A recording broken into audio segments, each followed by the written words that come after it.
Good morning everyone. तो मुझे ऐसा लगता है कि आप लोग बहुत अच्छे होंगे और अपना लाइफ को बेटर कर रहे होंगे। और हम लोग भाषा को कैसे इस्तेमाल करेंगे अपने स्टैंडर्ड ऑफ लिविंग को और बेटर करने के लिए, अपने जॉब प्रोफाइल को और बेटर करने के लिए आज मैं आपको एक हिंदी सेंटेंस बोलूँगा और मुझे ऐसा लगता है कि आप उसको इंग्लिश में ट्रांसलेट करें। इससे बेहतर तरीका तो हो नहीं सकता है आपका इंग्लिश को सीखने का। तो सेंटेंस है कि आपको बोलना है, किसी कोई है आपके साथ, उनसे आपको बोलना है, कोई लोग हैं कि आज बीच पे, समुद्र के किनारे जो एरिया होता है उसको बीच बोलते हैं, आज बीच पे चलना बहुत अच्छा रहेगा। हो सकता है आपका मन कर रहा हो जाने का क्योंकि मौसम अच्छा हो, तो इसलिए आप चाह रहे हैं कि आज चलते हैं बीच पे क्योंकि वहां अच्छा लगेगा, मौसम अच्छा है। तो आपको हिंदी में ये सेंटेंस है कि आज बीच पे जाना अच्छा रहेगा, ये इंग्लिश में लिखना है। आप ट्राई करिए और मैं भी ट्राई करता हूँ। तो मैंने सेंटेंस लिख दिया आपके सामने, it will be great to visit the beach today. अगर आपने अपने कॉपी में लिखा होगा सेंटेंस तो इसका मतलब है कि आपको वाकई में इच्छा है इंग्लिश सीखने की। और अगर आपने नहीं लिखा है तो आप समझ जाइएगा कि अभी आप उतना मोटिवेटेड नहीं है इंग्लिश सीखने के लिए, अगर आपने नहीं लिखा है। और इस वीडियो को आप देख भी रहे हैं, इसका मतलब है कि आपको इंटरेस्ट है बट आप मोटिवेटेड नहीं है इस काम को करने के लिए। तो अब हमको बहुत ज़रूरी है मोटिवेशन, अगर हमको कुछ काम सीखना है तो मैं चाहूँगा अगर आपने नहीं लिखा था तो एक बार ट्राई करिए इस सेंटेंस को पढ़ के कि क्या ये सही लिखा है, क्योंकि मैंने इसको कुछ बढ़ा चढ़ा के लिख दिया है। मुझे लगता है ये ऐसा आपने ट्राई किया होगा। सेंटेंस में मैंने बोला था कि आज हम लोग को बीच पे चलना चाहिए और क्योंकि वहाँ पे जाना अच्छा रहेगा। तो ये सेंटेंस आपको बोलना है इंग्लिश में, तो आपने ट्राई किया होगा। ये सेंटेंस लिखा है, it will be great to visit the beach today. तो ये सेंटेंस में एक इंफॉर्मेशन टाइप की बात कही गई है, इट विल बी ग्रेट, आज जाना अच्छा रहेगा, बहुत अच्छा रहेगा, ग्रेट।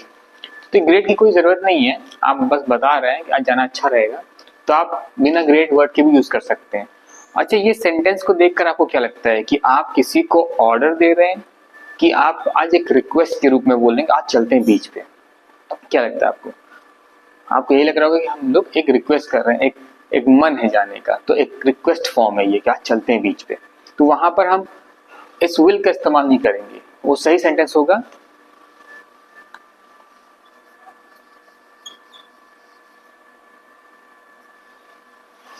तो देखिए मैंने सेंटेंस लिखा है दूसरा, it would be nice to go to the beach today. ये जेन्युइन सेंटेंस है जो आपको ऐसे मौके पे बोलना चाहिए। इस तरह के सेंटेंस को आप नहीं बोलेंगे। बोल सकते हैं ग्रामेटिकली दोनों सेंटेंस एकदम परफेक्ट है, कोई दिक्कत नहीं दोनों सेंटेंसेस में, बट माहौल के हिसाब से आप कैसे बोलते हैं वो बहुत इंपॉर्टेंट पड़ जाता है।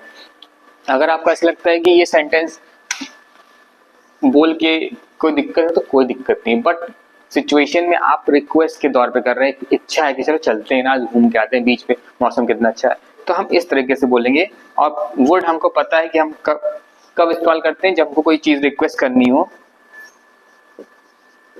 या पोलाइट तरीके से हमको कुछ बोलना हो। रिक्वेस्ट करनी हो या पोलाइट तरीके से हमको कुछ जब बोलना रहता है तो हम वुड का इस्तेमाल करते हैं, ना कि विल का। और दोनों ही फ्यूचर टेंस की बात कही जाए, दोनों ही सेंटेंस जो है फ्यूचर टेंस की बात करें एक तरह से, जो कि वुड जो है इसका विल का पास्ट फॉर्म है, बीता हुआ बात। तो ये कहा जा रहा है सेंटेंस में कि वहां जब जाएंगे तो अच्छा लगेगा, तो इसीलिए वुड का इस्तेमाल हो रहा है।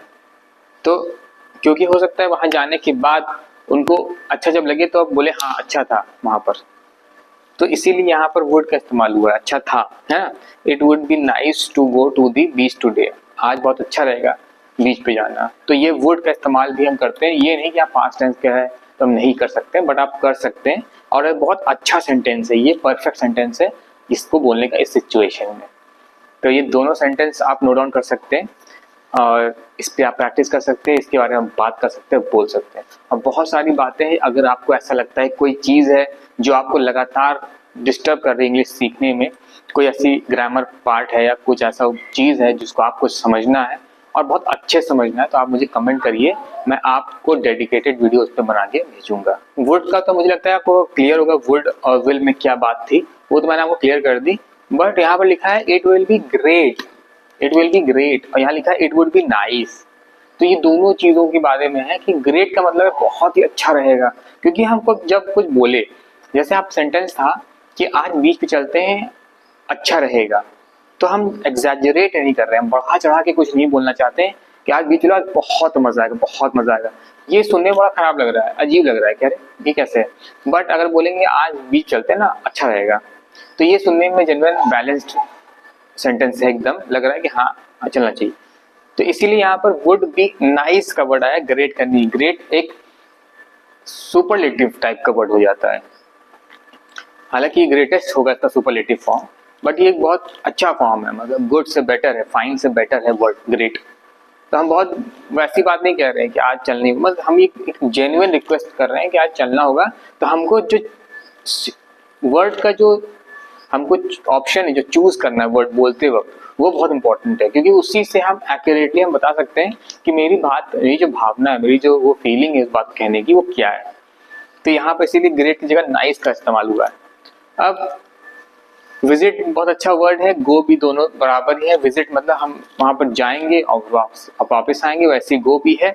तो यहाँ पर टू गो टू का अगर आपको कंफ्यूजन तो बता दूं कि यहाँ पर लिखा हुआ है इट वुड बी नाइस, तो वहां पर टू का इस्तेमाल हो रहा है क्योंकि यहाँ पर वर्क का जिक्र हुआ है। फिर गो टू दी बीच, अब क्योंकि हम जहाँ जाते हैं वहां पर भी हम ये टू का प्रेपोजिशन का इस्तेमाल करते हैं, तो यहाँ पर हम बीच लिखा हुआ इसलिए हम टू द बीच, क्योंकि हम वहां जा रहे हैं। तो हम we are going to the party, we are going to the beach, तो हम we are going to a party, we are going to the beach हम बोलते ही हैं इस तरह से प्रेपोजिशन का इस्तेमाल होता है, इसलिए डबल प्रेपोजिशन का इस्तेमाल हुआ है टू का।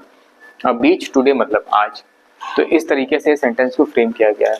और ये टू गो टू दी बीच यही सही सेंटेंस है, ये मत सोचेगा नाइस टू गो टू बीच, नहीं, आप ऐसे ही बोलिएगा जैसे लिखा हुआ है। ग्रामर इसको ग्रामेटिकली बहुत ही परफेक्ट सेंटेंस है, इससे इसमें कुछ भी गलती नहीं है, ठीक है।